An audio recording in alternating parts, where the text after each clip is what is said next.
So I've entitled this talk, Unique Diagnostic Applications Raising the Standard of Refractive Surgery. And my co-authors are Tim Archer, who's my research director at the London Vision Clinic, and Ryan Vita, who's our research optometrist. And I'm going to acknowledge many other people along the way as well. But without teamwork, people talk about my CV, but actually my CV is a great result of a massive team effort.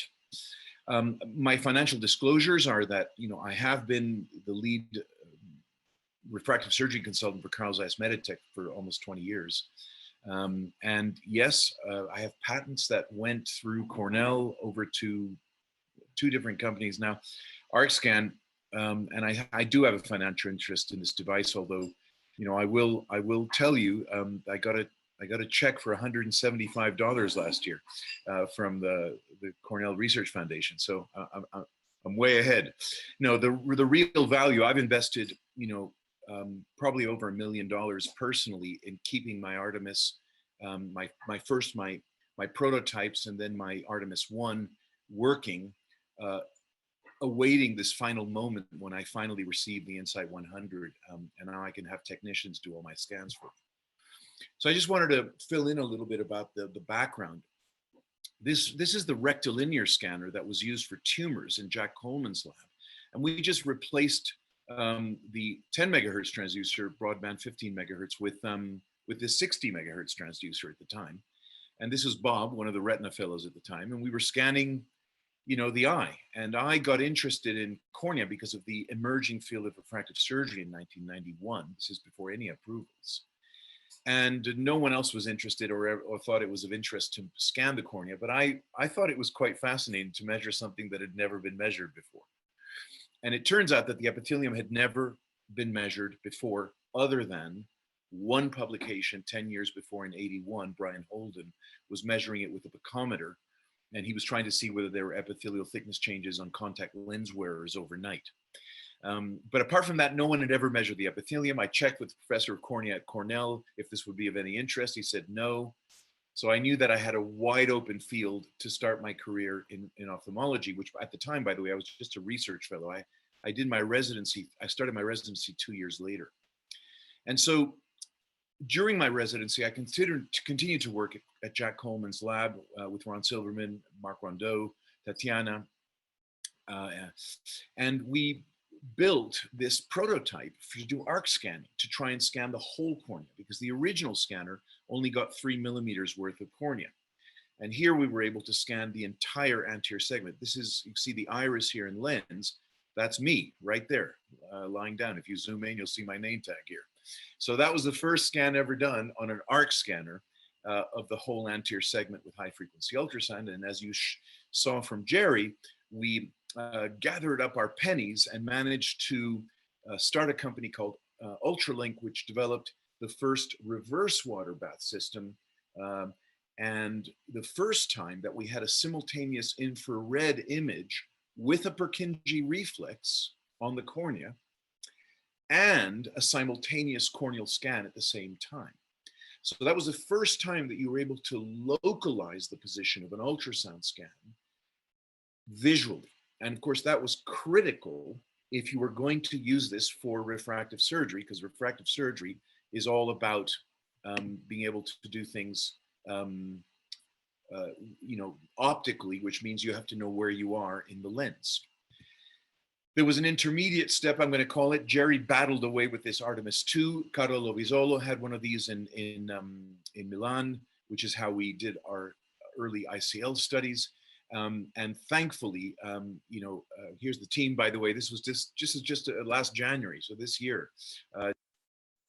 Ron Silverman, Tatiana, Mark Rondeau, myself, and the other half of the team on my end, Ursula here, my wife, who, obviously always in the background, but she really made it possible for me to work twice as hard.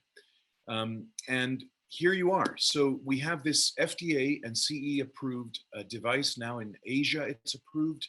And you know, we're Formula One now, because this thing can do basically anything you want. It can scan in 6 degrees of freedom. It could do a spiral scan. It could do a straight, then curved, then straight scan. It can follow any contour of the anterior segment. So it's really designed for anterior segment surgery, because there are too many curvatures in the anterior segment to be able to get one scan shape to work for all scans. And so, as you'll see later, we're able to scan the lens because it's able to do different angles at different stages and put images together. So the huge improvement, of course, with immersion ultrasound has been reversing the water bath, and now the coupling, the eye seal, and this ability to get a universal fit, which fits almost all eyes. It's not all eyes, but almost all eyes. I'd say 98% of eyes fit comfortably into this eye seal. And the fact that we can have a very small amount of saline introduced and make the coupling very, very easy and very, very quick, as you saw from Jerry's video. This is really the way that we brought immersion ultrasound to the people. Because to bring it to the masses, you have to get past the enthusiasts, you know, like Jerry. You have to get this thing into the hands of general clinics where technicians are going to be doing the exams. And there can't be the necessity to have a year's ultrasound training with certification in ultrasound before you're able to do one scan.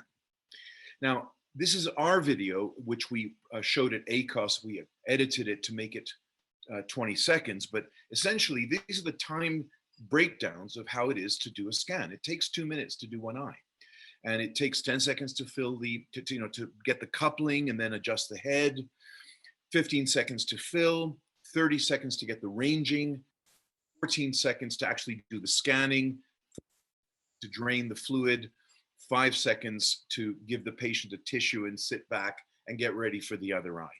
So our technicians can actually get through, they bring the patient into the room and do these scans, you know, within, I don't know, 10 minutes, the patient's in and out of the room already.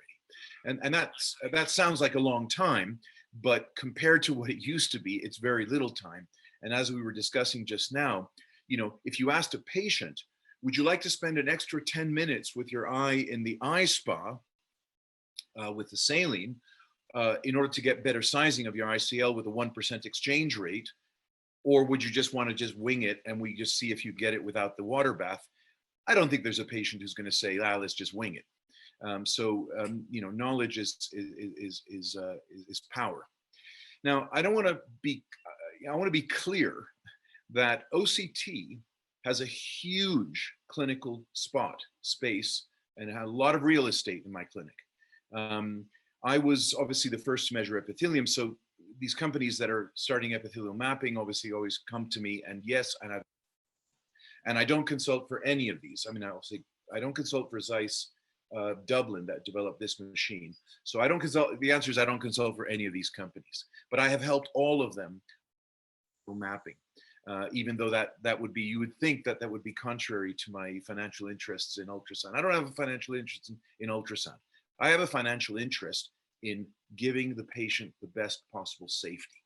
And epithelial mapping is critical, I think, to refractive surgery. And so I have, as you can see, 12 OCT devices that can measure epithelium in my clinic. So I'm not against OCT, but I do want to show you the context. The context is that if we think about applications in 4 sectors, obviously epithelial mapping is one of them. We'll go over some of those. There's the intrastromal corneal interface detection. That's another application. Anterior chamber, like behind the endothelium and in front of the iris, that part of the eye, that anterior chamber, that's another sector. And then there's the posterior chamber. And when we analyze the relative overlap between OCT and ultrasound, we find that in terms of applications, about 80% of the time we can get away with just the OCT on the cornea. 20% of the time we still go to the high frequency ultrasound in order to get the real answer for the keratoconus screening, for example, or to find intrastromal interfaces, because ultrasound and light are different. And so an ultrasound interface might be completely transparent to OCT, and vice versa. Anterior chamber, of course, almost all of the applications for anterior chamber, except I would say probably in terms of objects that obscure, foreign bodies or blood, or something where you might have a difficulty with light other than ultrasound to image things in the anterior chamber. But let's be clear, OCT has zero, well, it's 0.1, because if your